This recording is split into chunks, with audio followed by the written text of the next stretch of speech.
오늘 영상을 보시면서 술에 대한 이야기가 좀 나왔는데요. 뭐 술뿐이겠습니까? 우리가 말이나 행동이나 우리의 모습 속에 그리스도의 흔적이 있어야 되는데 그러지 못하는 모습이 있다면 우리가 작은 결단이라도 오늘부터 하셔서 나의 말 혹은 나의 행실, 나의 모습 속에서 하나님의 영광을 가리는 것이 있다면, 먼저 성령께서 우리에게 마음에 찔러주는 이야기가 있다면 여러분 그 모습을 좀 이렇게 거룩하게 구별되게 우리가 조금 더 하나님의 자녀다운 삶으로 바꿔가신다면 여러분의 삶에 은혜가 넘칠 줄로 믿습니다. 자, 오늘은요 요한복음 5번째 시간입니다. 여러분 다 인정받고 싶으시죠? 모든 사람들에게는 인정의 욕구가 있습니다. 모든 사람들이 태어날 때는 부모에게 인정받고 싶고요, 학교 가서는 선생님들과 친구들에게 인정받고 싶어요. 직장을 다니면 상사나 주변 동료에게도 또 인정을 받고 싶고요, 저 역시도 성도님들에게 인정을 받고 싶습니다. 다 모두가 다 인정해주거나 인정을 받고 싶은 그 마음으로 아마 계실 겁니다. 성경에도요 그 인정에 대한 이야기들이 참 많은데요, 그 중에 인정받지 못하고 태어난 사람이 있습니다. 누구냐면 다윗입니다. 우리는 다윗을 기억할 때 위대한 왕 이렇게만 기억할 거예요. 그런데 이 다윗의 삶 속에는 인정받지 못한 아픔이 있었습니다. 어렸을 때부터 부모로부터 버림받고 인정해주지 않는, 대부분 막내를 이뻐하지 않으세요? 여러분 자녀들 중에 막내 이쁘지 않으세요? 근데 이 막내였던 다윗은 부모에게 사랑받지 못한 모습이었습니다.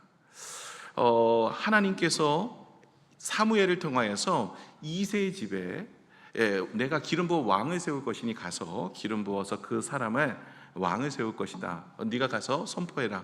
그래서 사무엘이 그 이새네 집에 갔어요. 갔더니 자녀를 보여달라고 했더니 7명의 자녀를 보여주는 거예요. 7명의 자녀가 꽤 많죠. 그것도 남자만 7이니까. 그래서 첫 번째부터 이제 보는데 하나님이 이 사람은 아니라는 거예요. 무려 7번이나 반복하였습니다. 그래서 사무엘은 도대체 이 7명 중에 없는가? 그래서 다시 물어요. 이 아이들이 전부냐고. 그랬더니 그때서야 이새가 이야기를 합니다. 막내 아들이 있긴 한데 지금 양치고 있습니다. 이렇게 이야기를 하는 거예요. 그러니까 부모로부터 인정을 받지 못하니까 볼 필요도 없다, 보여줄 필요도 없다 생각을 한 거죠. 그러니까 왕이 될 그런 사람은 뭐 장자나 혹은 그 중에 우리 7명의 아들이 있는데 그 중에 없겠느냐, 그러면서 이 막내 아들이었던 다윗을 인정해 주지 않습니다. 부모가 자녀를 인정해 주지 못하고 자녀가 부모에게 인정받지 못한다는 것은 정말 큰 충격이고 상처일 것입니다. 그렇죠? 누구보다도 부모가 나를 인정해주고 누구보다도 부모가 나를 아껴주고 사랑해주고 칭찬해주고 박수 쳐주고 격려해주면 좋잖아요. 그런데 그러지 못하면 얼마나 힘들고 어려우시겠어요. 다윗은 그런 아픔이 있었습니다. 그래서 시편에 보시면 시편 27편 10절에 이렇게 이야기합니다. 내 부모는 나를 버렸으나 여호와는 나를 영접하시리이다. 오죽했으면 부모는 나를 버렸다라고 이야기합니다. 자기는 고아처럼 부모에게 버림받은 인생이지만 하나님은 나를 영접해 주시기를 원합니다. 하나님은 나를 인정해 주셨으면 좋겠습니다. 그런 이야기죠. 또 시편 69편 8절에도 이런 이야기가 나오는데요, 내가 나의 형제에게는 객이 되고 나의 어머니의 자녀에게서는 낯선 사람이 되었나이다. 나의 형제들과 어머니의 자녀들에게는 나는 객이 되고 낯선 사람이었다. 가족에게도 인정받고 사랑받지 못했던 사람, 다윗이요. 여러분이 뭐 요셉도 그랬죠. 뭐 형제들에게 미움을 받았으니까요. 그러긴 하지만 다윗만큼은 아닌 것 같아요. 이 다윗은 어렸을 때부터 부모로부터 그리고 형제들로부터 인정받지 못한 인생으로 살았던 사람입니다. 그런데 어떻게 그 다윗이 하나님의 기쁨이 될 수 있었을까요? 그 다윗이 어떻게 그렇게 놀라운 왕으로서 모든 사람들이 존경받을 만한 사람이 되었을까요? 이것은요, 하나님을 바라본 다윗의 모습이었습니다. 내가 사람에게 인정을 받지 못할지언정 내가 하나님을 붙들고 살겠습니다. 내가 하나님만을 바라보며 살겠습니다. 하나님께 인정받는 인생이 되겠습니다. 이러면서 하나님 붙들고 살았더니 하나님께서 다윗을 세우셨다는 거예요. 반면에 또 한 사람이 있는데 사울입니다. 사울 왕, 이스라엘의 초대 왕 사울. 그 왕은요 처음에는 하나님께 인정을 받아서 왕이 돼요. 그런데 왕이 되고 나서 그는 이 인정병에 걸립니다. 그래서 어떻게 하면 내가 인정을 받을까, 이런 생각을 하는데, 이게 하나님께 인정을 받아야 되는데 문제는 뭐냐면 사람들께 인정을 받으려고 애를 썼다라는 거죠. 끝내는 그의 인생이 무너집니다. 여러분이 잘 알다시피 이 블레셋과 이스라엘이 전쟁이 일어났습니다. 그 전까지는요, 이 사울왕이 단 한 번도 패배한 적이 없습니다. 전쟁을 하면 승리만 하고 있었어요. 그러는 중에 일주일 동안 지를 치고 2박 3일 동안 블레셋에 그 골리앗이 나와서 하나님을 욕하고 저주하고 있는데도 아무도 나오려고 하지 않는 거예요. 사울왕도 등치가 좋았습니다. 싸움에 능한 자였어요. 그런데도 불구하고 골리앗 앞에서는 안 되는 거예요. 마음의 두려움이 있었습니다. 그럴 때 아버지의 심부름으로 형들 잘 있는지 안부 물어보러 나갔다가 이 다윗이 그 모습을 보고 나서 어떻게 저 무례한 자가 하나님을 저주하는데 가만히 있을 수 있느냐, 그래가지고 다윗이요 그 골리앗 앞에 나아갑니다. 그러면서 얘기하죠. 너는 칼과 창과 단창으로 나오지만 나는 만군의 여호와의 이름으로 나간다. 그러니까 다윗의 능력으로 골리앗을 쓰러뜨린 것이 아니라 이 다윗은 하나님의 이름으로 나가는 거예요. 그랬을 때 하나님께서 다윗의 손을 들어주셔서 골리앗을 승리하도록 만들어 주시는 겁니다. 이처럼 하나님 앞에 인정받는 인생은 무엇이냐? 하나님의 이름을 드높이는 인생이에요. 그래서 하나님을 높여드리고 하나님이 하시는 일을 드러내고 하나님을 나타내는 인생이 되어질 때 하나님께서 그 인생을 인정하시더라는 거죠. 끝내는 골리앗을 쓰러뜨리고 이제 돌아오게 되어집니다. 문제는 여기서부터입니다. 사무엘상 18장 7절에서 9절에 보시면, 자, 우리 한번 볼까요? 여인들이 뛰놀며 노래하며 이르되 사울이 죽인 자는 천천히요 다윗은 만만이로다 한지라. 이게 지금 승리를 거두고 나서요 돌아오고 있는 중에 있는데 백성들이 노래를 부르는 거예요. 사울이 죽인 자는 천천히고요 다윗이 죽인 자는 만만이래요. 이전까지요 이 지금 전쟁에서는 그래도 골리앗을 쓰러뜨리는 것은 다윗이었지만 다윗은 어렸기 때문에 징집이 되지 않았어요. 전쟁에 나간 적이 없어요. 이전까지의 승리는 다 사울왕이 한 거예요. 그런데 이번 한번 승리를 했다고 사울이 죽인 자는 천천히고 다윗이 죽인 자는 만만이로다, 이렇게 노래를 부르니까 사울왕이 화가 난 겁니다. 그러면서 8절 9절 보면 사울이 그 말에 불쾌하여 심히 노하여 이르되 다윗에게는 만만을 돌리고 내게는 천천만 돌리니 그가 더 얻을 것이 나라 말고 무엇이냐 하고, 그날 후로 사울이 다윗을 어떻게 했대요? 주목한지라. 다윗이 이제는 나라를 넘나들지 않겠는가, 이 백성들에게 이렇게 칭송을 받다 보면 끝내는 왕으로서, 사실은 사울 왕은 잘 몰랐죠, 이 기름 부음 받았던 것을. 그럼에도 불구하고 이 다윗이 내 나라를 나중에는 얻게 되어지지 않을까라는 것 때문에 이 사울왕은 어디서부터 넘어진 겁니까? 그 백성들의 친송과 환송, 그리고 거기에 있는 박수에, 거기에 메말라 있는 인정에 있어서 그는 넘어지게 되어진 거죠. 다윗을 더 인정한다고? 나를 더 인정해야 되는데? 이러면서 하나님보다 사람의 그 시선에 그 눈이 멀었던 것이죠. 사람의 박수가 하나님보다 중요했기 때문에 사울왕은 끝내 그의 인생이 무너져 버리게 된 겁니다. 그래서 사실 우리가 보면 사람보다 하나님 앞에 인정받는 인생이 되어야 되는데, 자꾸만 우리는 처음 시작은 그렇게 시작하지 않았어도 자꾸 성장하다 보면 어떻게 되냐면 사람의 시선이나 사람의 박수나 사람의 것들에 대해서 내가 너무나 신경을 쓰다 보면 하나님으로부터 멀어지는 인생이 되어질 수 있는 겁니다. 오늘 우리가 살펴볼 우리 본문에 나오는 세례 요한이 있습니다. 이 세례 요한은 인정을 받을 수 있는 환경이 있음에도 그 자리를 거절합니다. 오늘 요한복음 3장 30절에 보시면 이렇습니다. 그는 흥하여야 하겠고 나는 쇠하여야 하리라 하니라. 그가 누굽니까? 예수님입니다. 예수님은 흥하여야 되고 나는 쇠하여야 된다. 당시에 지금 이 세례 요한은요 많은 사람들에게 존경을 받고 사랑을 받는 사람이 되었어요. 복음을 전하고 세례를 주어서 회개를 통하여서 정말로 이스라엘에 놀라운 부흥의 역사가 일어나기 시작합니다. 그래서 모든 이스라엘 백성들이 그를 주목하기 시작합니다. 그러니까 어떻게 보면 이스라엘에서 가장 유명한 사람이 된 거예요.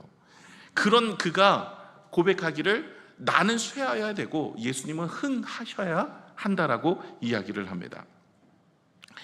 제자들이 나중에 질문을 해요. 요한의 제자들이 질문을 합니다. 선생님, 지금 저희 제자들이 그리고 사람들이 예수님을 따라갑니다. 그랬을 때 그가 더 기뻐하였어요. 나는 쇠하여야 되고 그는 흥하여야 된다라고 이야기합니다. 다윗은요, 인정받지 못해도 하나님을 바라본 인생이었습니다. 사울은요, 인정받았다가 인정에 중독이 되었던 사람입니다. 세례 요한은요, 인정받을 수 있었지만 그 자리를 거절한 사람입니다. 결과가 어떻게 됐을까요? 하나님은 다윗을 높이셨고요, 사울은 무너뜨렸어요. 세례 요한은요, 예수님이 가장 위대한 증인으로 세웠습니다. 여러분, 예수님께서 세례 요한을 바라보면서 뭐라고 얘기하냐면 여자가 낳은 자 중에 가장 큰 자다, 이렇게 이야기합니다. 여러분, 여자가 낳은 자가 누굽니까? 거의 다 모든 사람들 중에 가장 큰 자가 누구라고요? 세례 요한이라. 여러분, 성경에 위대한 사람들 많아요. 아브라함도 있었죠. 또 여러분 생각나는 위대한 사람 모세, 엘리야, 놀라운 일들을 많이 했던 사람들도 있었어요. 그리고 바울도 있었고요. 그런데 모든 사람들 중에서 이만한 자가 없다라는 거예요. 누구를 가리켜서 얘기한다고요? 세례 요한이에요. 도대체 세례 요한은 어떤 일을 했기 때문에 예수님에게, 하나님에게 여자가 낳은 자 중에 가장 큰 자라고 이렇게 칭송을 받을 수 있었는가 하는 거예요. 도대체 무슨 일을 하였기에, 어떤 모습으로 살았기에 하나님이 이토록 칭찬하고 이토록 높여주는 모습으로 살았냐는 거죠. 저와 여러분이 오늘 이 세례 요한을 통하여서 하나님 앞에 인정받고 칭찬받을 수 있는 믿음의 모습이 되었으면 참 좋겠습니다.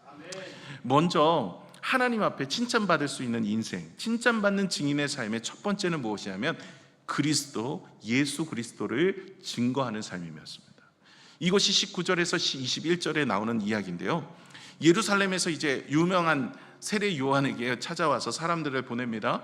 그렇게 해서 종교 지도자를 보내는데요, 그때 제사장들과 레위인들이 와서 세례 요한에게 이야기합니다. 내가 누구냐라고 묻는 거예요. 여러분, 이제 뭐 이렇게 여기서 잘만 대답을 하면요, 출세가 이제 열릴 수 있었습니다. 예루살렘에 가서 나도 이제 사내들인 공회에 가갖고 혹은 뭔가 출세해가지고 뭐 한 자리 좀 해보면 좋겠다, 여기서 이제 뭐 결단이 나는 거예요. 그런데 그 세례 요한은 뭐라고 얘기합니까? 아니다, 나는 그가 아니다라는 거예요. 내 뒤에 오시는 이가 있는데 그분이 참된 주님이시고 나는 쇠하여야 되고 그는 흥하여야 되고 나는 그분의 신발끈조차도 풀기를 감당하지 못하는 자이다. 나는 선지자도 아니고 그리고 당신이 생각하는 그리스도도 아니고 그리고 엘리야도 아니다. 나는 아무것도 아니고 나는 소리 같은 그런 사람이다 라고 이야기를 합니다. 그래서 주님만 높여드리는 인생으로 살아요. 하나님만 높여드리는 인생이죠. 모든 사람들이 집중하고 있을 때 그 집중을 누구에게 돌리냐면 예수 그리스도, 하나님에게 돌리는 인생으로 살았습니다. 만약에 제가 세례 요한이 했던 그 사역을 제가 했었다면 어땠을까 생각을 해보면요, 끝장났습니다. 누가 와서 네가 그리스도냐 그랬으면 저 같으면 네, 접니다. 제가 한번 합니다. 한다면 합니다. 저를 예루살렘으로 불러주세요. 뭐 이러면서 아마도 뭔가 큰 일을 이루었지 않았을까, 큰 사건이 나지 않았을까라는 생각을 해봅니다. 그래서 하나님이 그때 저를 안 부르셨어요. 여러분, 이 세례 요한은 언제나 겸손했습니다. 모든 사람들이 집중하고 모든 사람들이 그를 주목할 때도 예수님이 하나님이 하셨습니다. 이러면서 하나님 앞에 영광을 돌리는 인생이었습니다. 우리의 인생 가운데서도 저와 여러분이 그런 인생이 되었으면 참 좋겠습니다. 저는요, 설교를 끝나고 돌아가면 이렇게 인사하시는 분은 참 기분이 좋습니다. 목사님 오늘 설교 참 좋았어요. 인정받았다는 생각이죠. 그렇게 인사하시는 분들이 오늘 많았으면 좋겠습니다. 무디라는 부흥사가 계세요. 그분이 부흥회를 잘 마쳤어요. 은혜 가운데 잘 마쳤는데 한 성도가 와서 얘기하는 거예요. 목사님, 오늘 설교는 정말 훌륭했습니다, 놀랍습니다라고 이야기했더니 무디 목사님이 그 얘기를 하는 거예요. 그 이야기는 지금 내가 내려올 때 사단이 나에게도 이야기한 내용이라네. 사단은 계속해서 내가 했다, 네가 이만큼 했잖아, 내 능력이야, 너가 대단해, 이렇게 이야기한다는 거죠. 어떻게 보면 칭찬이라는 것이 사람들의 마음을 위로해 줄 수 있고 힘도 줄 수 있고 그 일을 더 열심히 하라고 격려의 이야기도 될 수 있고 고래도 춤추게도 할 수 있는 게 칭찬이기는 하지만, 이것이 잘못되면요 교만에 빠질 수도 있더라는 거죠. 인정받는 것에 마음을 두고 살아가는 인생, 그리고 칭찬받는 것에 마음을 두고 살아가는 인생이 교만해져서 끝나는 넘어질 수 있다는 이야기입니다. 여러분, 세례 요한은요 인정을 받고 칭찬을 받을 수 있는 그 자리에서 과감하게 자신은 아무것도 아니고 내가 하는 모든 일은 내 뒤에 오시는 일을 위해서 준비하는 것뿐입니다 라고 이야기를 합니다. 그러면서 하나님의 영광을 올려드리는 거예요. 저는 여러분, 오늘 이 시간 우리가 주님이 모든 것을 해주셨을 때, 오늘도 우리가 이 자리에까지 오게 된 것도 내 능력과 내 힘이나 내 지혜가 아니잖아요. 하나님께서 여러분에게 건강을 주셔서 오늘 이 자리에 온 거예요. 여러분에게 지혜를 주셔서 사업을 경영하는 거예요. 여러분에게 사람을 붙여주셔서 지금도 이 자리에서 하나님을 예배할 수 있는 은혜가 된 줄로 믿습니다. 여러분, 제가 보니까 이번에 말레이시아 선교를 가보니까요, 거기 만약에 제가 그 섬에서 태어났다면요, 그 사바 섬에서 있었다면 아마 지금은 뭐 하고 있을까 참 고민이 많이 되었었습니다. 그러면서 하나님이 대한민국에 태어나게 하시고 특별히 저에게 이런 은혜를 주셔서 오늘도 하나님을 예배할 수 있고 하나님을 찬양할 수 있고 하나님을 경외할 수 있도록 건강도 주시고 믿음도 주시고 생명도 주셔서 너무 감사했습니다. 여러분, 우리가 이 땅에 살면서 이런 일 저런 일을 경험할 때 모든 것이 하나님의 은혜입니다라고 고백할 수 있는 여러분이 되셨으면 참 좋겠습니다. 그래서 여러분, 병이 나았을 때도 내가 좋은 병원에 가서 좋은 의사를 만나서 병이 나았다 이렇게 하지 마세요. 하나님께서 고쳐주셨다 하세요. 하나님께서 그 병원도 그 의사도 하나님이 주장하셔서 그곳에 있게 하셨어요. 나를 그곳으로 인도하여서 병을 치료하여 주신 겁니다. 그래서 우리가 병이 나았을 때도 하나님이 하셨습니다라고 고백할 수 있는 여러분이 되었으면 좋겠습니다. 사업이 잘 돼도요 내 능력으로 내 지혜로 했다고 이야기하지 마세요. 하나님이 나에게 은혜를 주셔서 했습니다라고 고백하시는 여러분이 되셨으면 좋겠습니다.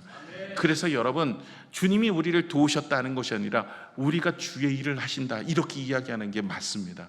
저와 여러분이 주님이 나를 도와주셨다, 아니 주님께서 나를 조금 도와주셔서 내가 한 거야, 이게 아니라 내가 주님의 일을 하고 있다라고 믿음의 고백을 한다면 그 은혜가 더 크게 되어질 줄로 믿습니다.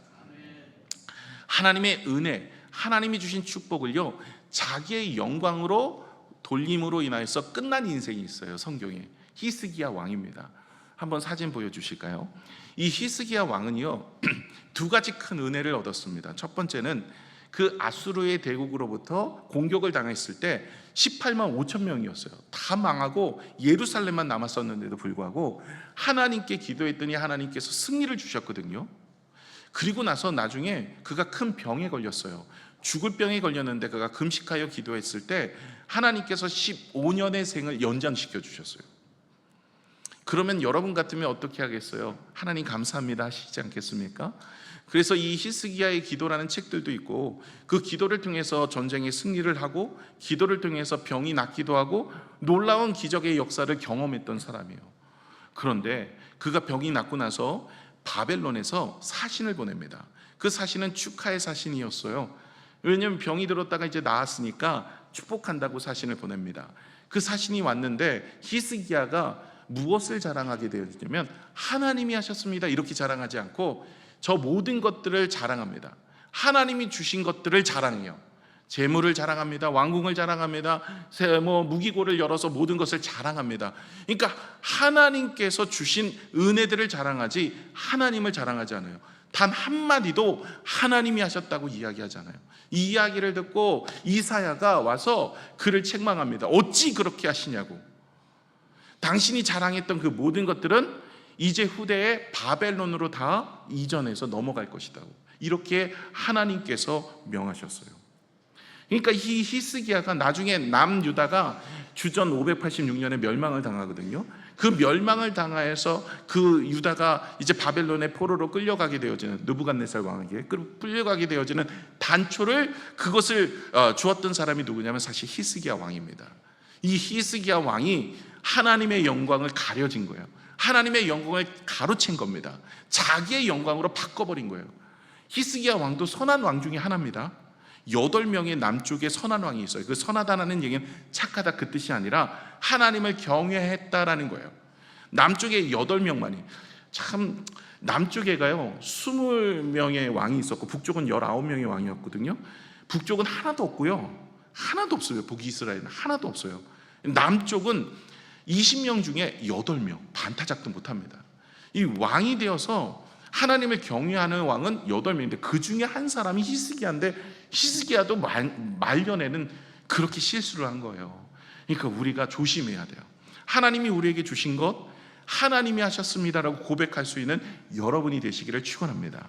이것이 바로 칭찬받는 인생 중에 하나의 모습입니다. 두 번째는 무엇이냐면 자기의 존재를 아는 사람입니다. 나는 누구인지. 오늘 이 세례 요한은 자기가 누구라고 이야기하냐면 광야에 외치는 소리라고 이야기합니다. 23절을 한번 볼까요? 이렇게 이야기해요. 이르되 나는 선지자 이사야 말과 같이 주의 길을 곧게 하라고 광야에서 외치는 자의 소리로다 하니라. 광야에서 외치는 소리가 자기래요. 여러분, 소리가 어떤 모습입니까? 소리는 자신을 드러내지 않아요. 그냥 소리는 메시지 전달입니다. 소리에 사람이 관심이 없어요. 소리를 전하는 그 사람에게만 관심이 있죠. 그래서 요한은요, 나는 주님의 길을 예비하는 소리와 같다. 광야에서 외치는 소리와 같다. 소리는요, 메시지 전달하고 사라집니다. 만약에 소리가 계속 남아있기를 원한다면 그건 잡음이 되는 거예요. 소리는 흔적도 없이 사라지는 거예요. 메시지만 전달하고 없어지는 겁니다. 오케스트라 연주회가 시작하기 전에요, 악기들을 조율을 하게 됩니다. 그때 조율을 할 때 오보의 연주자가 먼저 라음을 이렇게 길게 내면 그 라음을 맞춰서 피아노, 바이올린, 첼로도 그 악기를 조율을 하게 되어집니다. 그리고 나면 지휘자가 와서 이제 연주를 하게 되어지는 거예요. 그런데 이 세례 요한은 바로 이 기준음을 조율하는 것과 같이 그렇게 한 겁니다.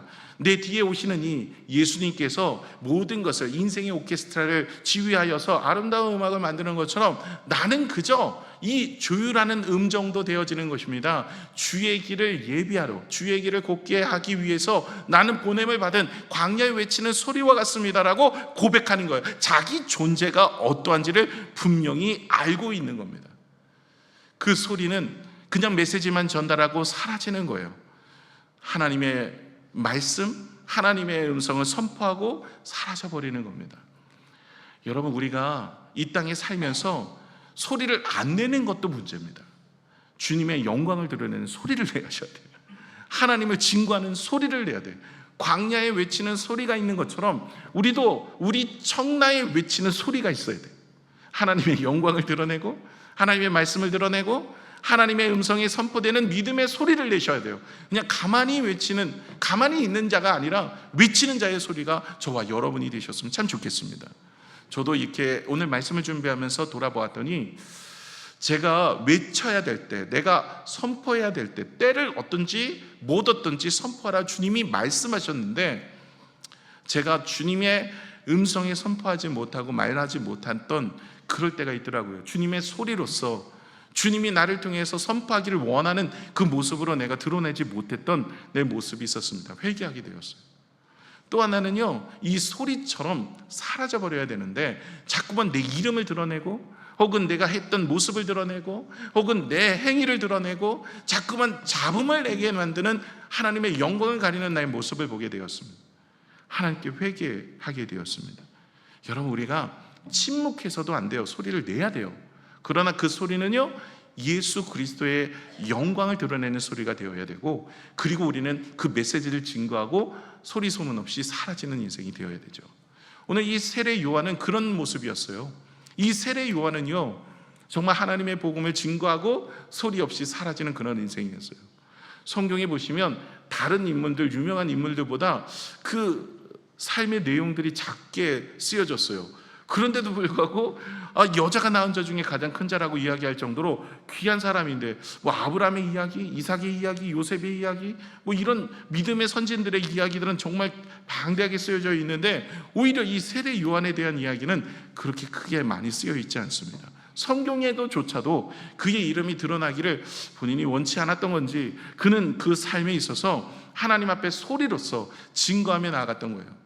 주님은 어떤 자를 크다라고 말하냐면, 뭔가 큰 거를 이루고 뭔가 큰 거를 얻고 뭔가 큰 거를 선포하는 것이 아니라, 하나님을 드러내면서 자신은 죽어지고, 그리고 나는 모든 것은 쇠하고 주님이 나타나는 그 일들을 감당하는 인생이, 그것이 바로 하나님 앞에 기쁨이 되어지는 인생이다라는 생각을 해봅니다. 저도 그러면서 소리처럼 일했으면 좋겠다. 내가 주님의 나라를 위해 선포하고 주님의 일들을 감당하고 저희 교회에서도 열심히 사역하다가 은퇴하고 나면 소리처럼 없어지는 거예요. 아예 지워지는 거예요. 내가 한 것이 아니라 주님이 한 것처럼.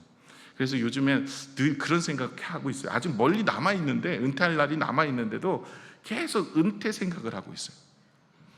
또 어떻게 하면 소리 소문 없이 바람처럼 사라질까? 모든 것이 내가 한 것이 아니라 주님의 은혜로 하는 건데, 모든 것이 하나님이 하신 건데, 그렇게 해서 하나님의 나라를 위해서 힘썼던 인생, 그것이 바로 하나님 나라에 가면 크다라고 인정받을 수 있는 사람입니다.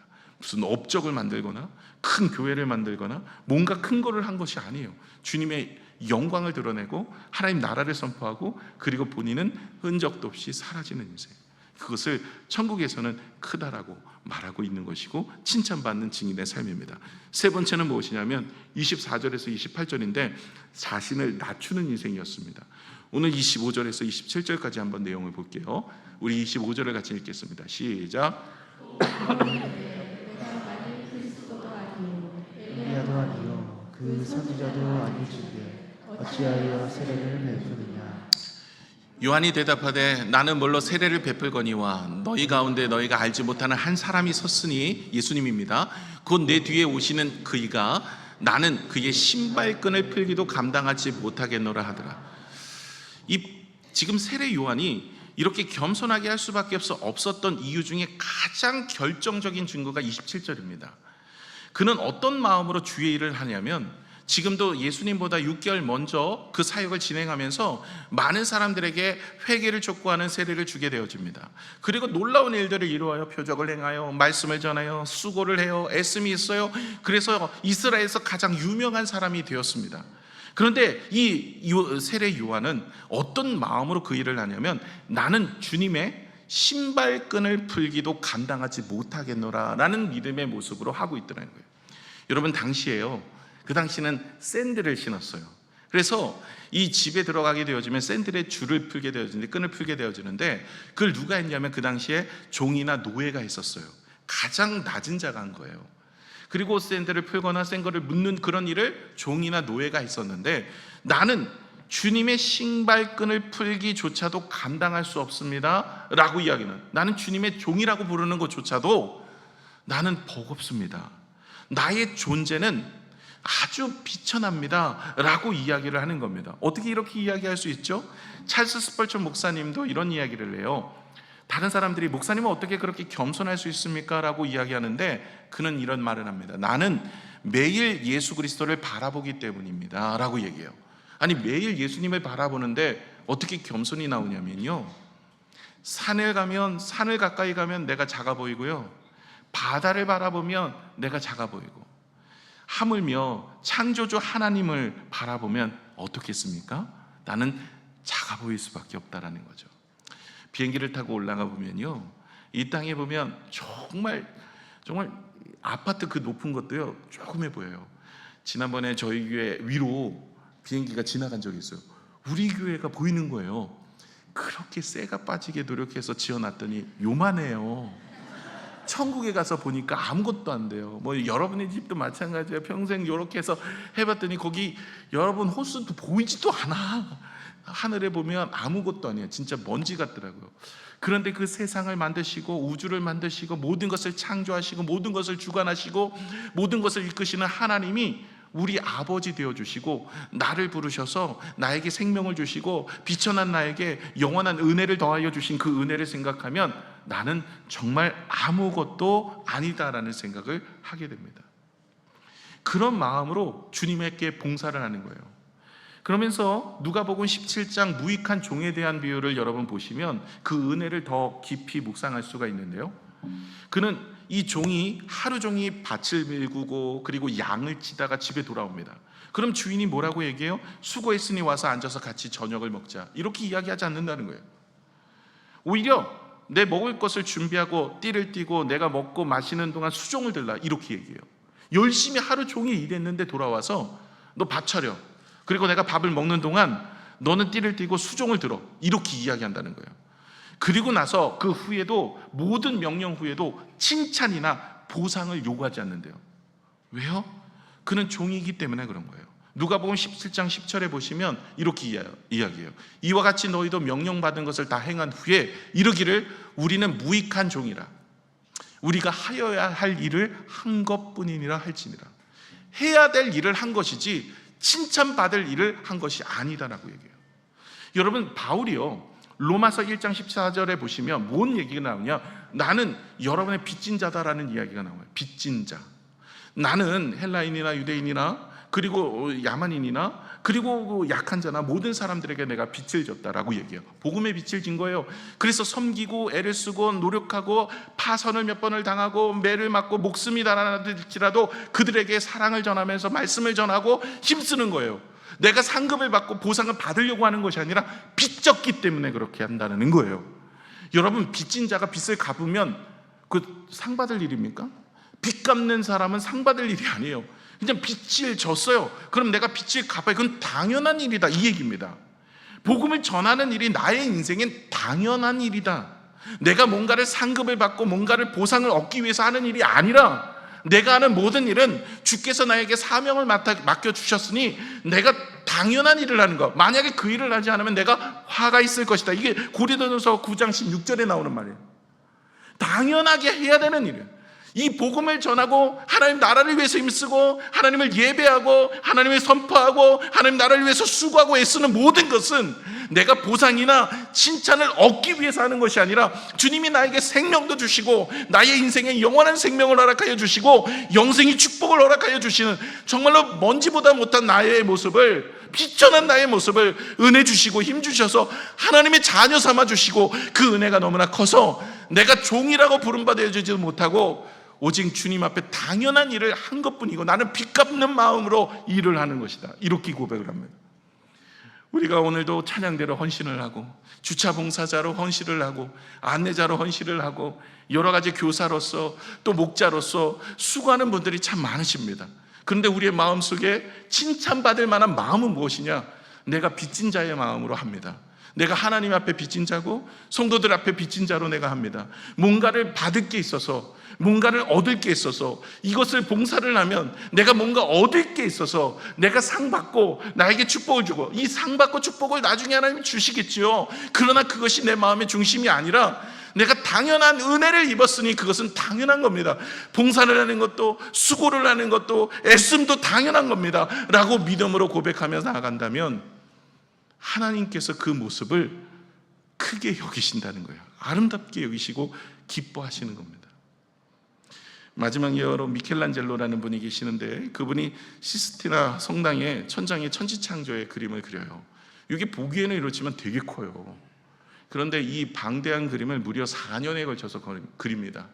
혼자서 4년에 걸쳐서 그리는데 이것 때문에 목이나 척추가 휘어졌어요. 디스크가 걸리고 그리고 눈이 나빠졌습니다. 친구들이 그에게 찾아와서 묻습니다. 자네는 알아주는 사람도 없는데 왜 그렇게까지 미련하게 몸을 망가뜨리면서 그렇게 하냐? 그랬더니 그가 얘기해요. 내가 아니라 내 붓 끝에서 태어날 하나님의 영광을 위해서라니. 자신이 아니라 내 붓 끝에서 나오는 하나님의 영광을 위해서 내가 이렇게 열심히 하는 거예요. 내 몸이 바스라지고 내가 시력을 잃어버리고 내 몸이 망가진다 하여도 이것을 통해서 하나님의 영광을 돌릴 수만 있다면 내가 그 일을 위해서 내가 헌신하며 나가는 것일세. 자신이 정말 하나님의 영광을 위해서, 하나님 나라를 위해서 어떻게든 하나님 앞에 그렇게 이름도 영광도 없이 하나님의 이름만 드러내기를 원하면서 나가는 인생들, 하나님께서는 그런 사람들을 뭐라고 얘기하십니까? 잘했다, 칭찬받을 만한 종이다 라고 이야기하는 겁니다. 주님이 오실 때 우리의 인생이 그런 인생이 되었으면 참 좋겠습니다. 말씀을 마치겠습니다. 여러분, 주님이 오늘 우리에게 이렇게 질문을 하세요.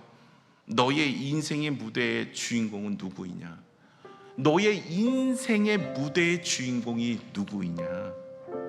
우리는 종종 주의 일을 한다고 하면서도 내 이름이 빛나기를 원합니다. 내 헌신을 알아주지 않으면 섭섭해합니다. 내 뜻대로 일이 풀리지 않으면 분노합니다. 이것은 내 인생의 주인공이 내가 되었기 때문에 그렇습니다. 세례 요한은 철저히 자기를 지웠어요. 그는 흥하여야 됐고 나는 쇠하여야 되리라.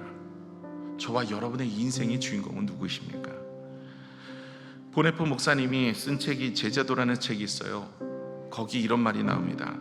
그리스도께서 사람을 부르실 때는 와서 죽으라고 명하시는 것이다. 주님이 우리를 부르시고 사명을 맡겨주실 때는 와서 죽으라고 하는 것인데, 자꾸만 주님의 일을 하면서도 우리의 이름을 나타내고, 주님의 일을 하면서도 내 의의를 드러내고, 주님의 일을 나타내면서도 하나님의 영광은 어디간들 없고 나만 나타내는 인생이라면 그 인생의 주인공은 나가 되는 것입니다.